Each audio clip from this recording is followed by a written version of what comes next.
ईश्वर की शपथ लेती हूं कि मैं विधि द्वारा स्थापित भारत के संविधान के प्रति सच्ची श्रद्धा और निष्ठा रखूंगी। जिस प्रकार के उनके कार्यकाल का काम रहा है, जल मंत्री थी वो, किस प्रकार जो है यमुना का क्या हाल हो रखा है, ये पूरे देश से नहीं छुपा है।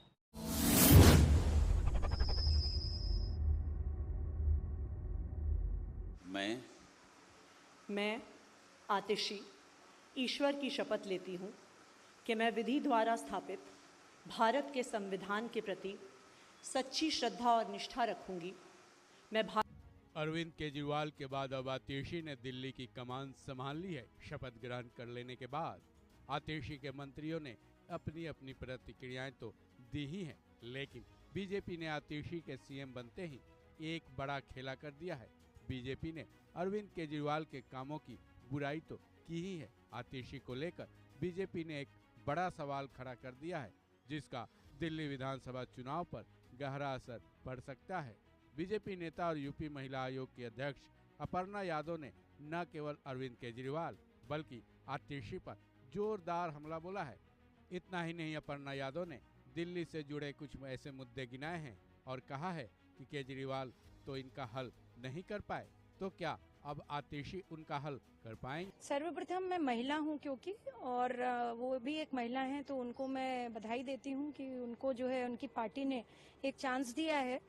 और समय का अंतराल बहुत कम है, 2 महीना बचा है दिल्ली के चुनाव को।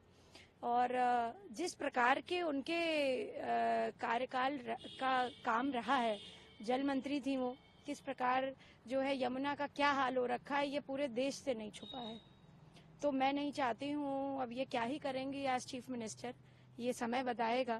पर मैं समझती हूँ कि दिल्ली की जनता जो है ये जल्दी निर्णय करे आने वाले चुनाव में कि वह सत्ता किसको देना चाहते हैं। और जिस व्यक्ति ने जल का ऐसा हाल कर दिया हो, यमुना का ऐसा हाल कर दिया हो, जिसको हम सनातन में माँ की तरह पूजा करते हैं, और उनका शिक्षा विभाग का भी पूर्व जो कार्यकाल रहा है वो भी बहुत अच्छा नहीं रहा है। कितने घोटाले, कितने स्कैम, कितने सारे जो है उन पे जो है सवाल खड़े हो रखे हैं। मैं समझती हूँ एज चीफ मिनिस्टर उनको इन बातों का भी जवाब देना पड़ेगा आगे आने वाले समय में। और अरविंद केजरीवाल जी के सरकार का जो मॉड्यूल है, आम आदमी पार्टी का जो पूरा मॉड्यूल है, इट्स अ टोटल फेलियर। कहीं उसकी जो है खुले मंचों पे तारीफ नहीं हो रही है, कहीं भी उसका जो है बखान नहीं हो रहा है।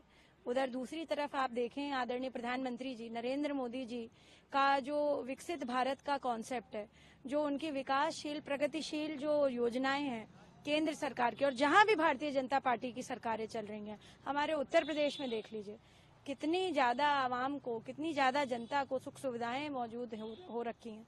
तो मैं समझती हूँ कि बस यही कहना चाहूंगी, आगे आने वाला चुनाव बहुत जल्द तय करेगा कि दिल्ली की दशा दिशा क्या है। और आतिशी जी को यही कहूंगी कि जो है अच्छा काम करें। वो 2 महीना मिला है, पिछली बार की तरह जैसे जल का उन्होंने हाल किया, यमुना का हाल किया, अगर उस तरह से दिल्ली का हाल हो गया तो फिर जो है मुझे लगता है लोगों को जो है भारतीय जनता पार्टी को कमान सौंपनी पड़ेगी। यमुना की सफाई को लेकर बीजेपी ने अरविंद केजरीवाल और आतिशी को घेर तो लिया है। ये अच्छी बात भी है कि यमुना की सफाई को लेकर बीजेपी सजग भी दिख रही है, लेकिन बीजेपी से भी सवाल यह है कि उनकी सरकार एमसीडी और एनडीएमसी में लगातार 15 साल रही थी, तब क्या उनको यमुना की पवित्रता याद नहीं आई?